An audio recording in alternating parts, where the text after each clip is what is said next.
You know, I don't have to fully agree with a film's message in order to enjoy or appreciate it. However, some messages can ruin a perfectly good film for me. Not only that, in some very rare instances, a movie can be completely ruined by one small decision. And I want to talk about two examples right now because they're both recent and they both make the exact same mistake. The films in question are Promising Young Woman and The Last Duel. Both films deal with the very serious issue of rape. But because of one fateful decision that both of these films make, the movies change from being thoughtful, important, and meaningful discussions about a very difficult subject matter to just an exercise in male bashing, pure and simple. Crazy fucking bitch! Excuse me?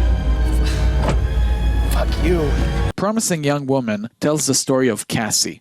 During her time at medical school, Cassie's best friend, Nina, was raped. And that traumatic experience led to both of them dropping out of school, and several years later, Nina committed suicide. Now, that alone is heartbreaking and terrible, but what Cassie decides to do next is, in a word, questionable. She decides to spend her days going to sleazy bars and pretending to be drunk in order to lure in scumbags who seek to take advantage of her. She allows them to take her to their homes, and when she's there, she reveals herself to be 100% sober, she confronts them and gives them a piece of her mind. Later on in the movie, she decides to get revenge on all the people who were responsible for her best friend's suicide, all the way from the dean of the school to the rapist himself. Help!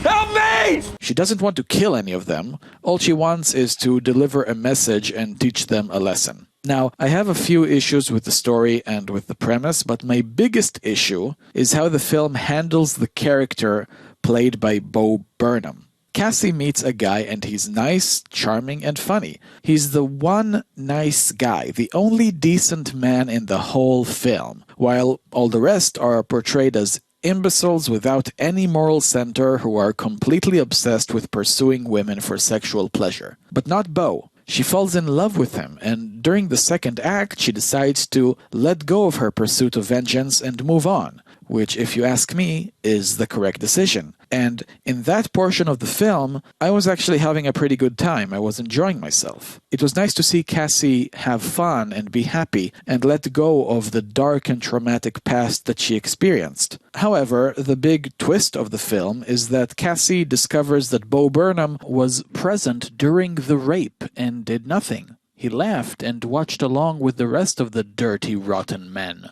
The one man who seemed to be a decent soul turned out to be just as bad as the rest of the men in the film.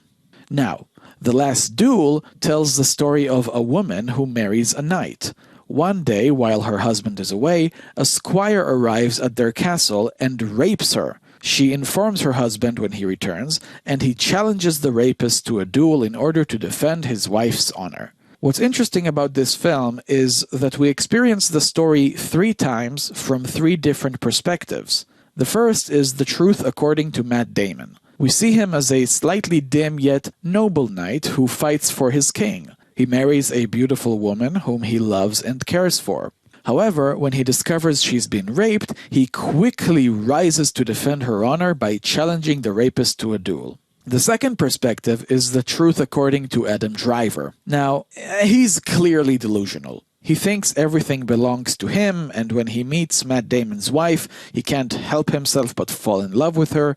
He sees the rape as playful and consensual. It is most definitely not. He is crazy. And yet, the third perspective is the truth according to Jodie Comer, the wife, which the film very obviously tells us is the actual truth. Oh boy.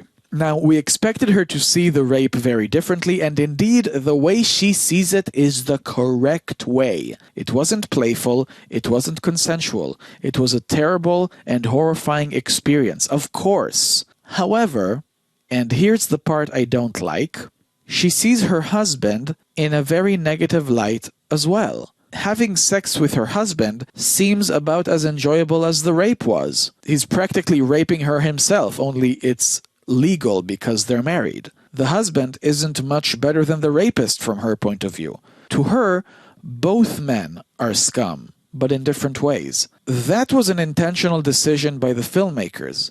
So I have to assume that the message they're conveying was also intentional. The film basically lays out two fundamental masculine views of the world, and then the third, feminine view, flips them both on their heads and calls them out as false. Now, Adam Driver's point of view is clearly wrong and sadistic. However, and there lies my issue, I don't see too much of a problem with Matt Damon's point of view, other than the clearly outdated elements from medieval times that simply aren't applicable today, but the crux of his worldview is pretty decent. He says that he wants to provide for his wife, he wants to take care and protect her, he values honor and virtue as he fights on the battlefield, he wants his wife to give him children, but no.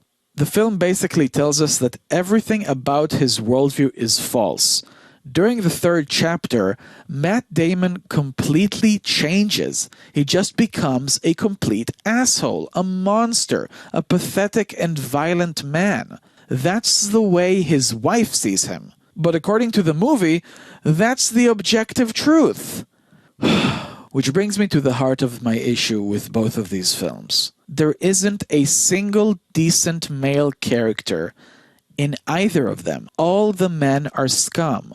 All the men are terrible. The vast majority of the men are sexual predators. It's overwhelming. Both films have one seemingly decent male character, but both films have a twist where we figure out that the one character who we thought was decent was just as bad as the rest of them. This was a decision that ruined both films for me. But don't take my word for it. I recommend that you check both films out and come up with your own conclusions. And I do believe that both films have some qualities to them, but because of that single decision that both films share, I left the theater with a sour taste in my mouth. And the biggest shame is that both films could have been easily fixed by simply having one good, strong, and kind male character in them. At the times when Matt Damon and Bo Burnham were portrayed as decent, I enjoyed both films. But the minute the twist happened, the minute we figure out that, no, that guy that you think is a good guy, yeah, he's actually an asshole. Yeah, that's just not true to real life.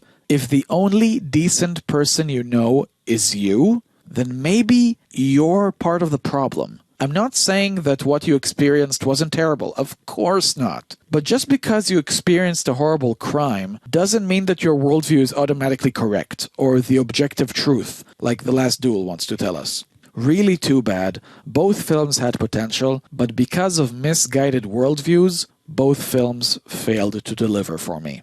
Enough with the male bashing, people. Seriously, where are the good, decent, strong male characters in film today? Where are the good male heroes? Where are they?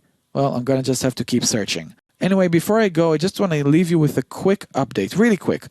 I'm working on two really big, massive mega projects on my channel, and they're taking up a lot of my time. So if I get a bit more sporadic with my uploads, that's why. But make sure you subscribe to my channel so you won't miss what's coming up. It's seriously something huge. I don't think I've ever seen something like this in the history of YouTube. So subscribe to the channel and stay tuned for more. Thank you very much, and have a good one.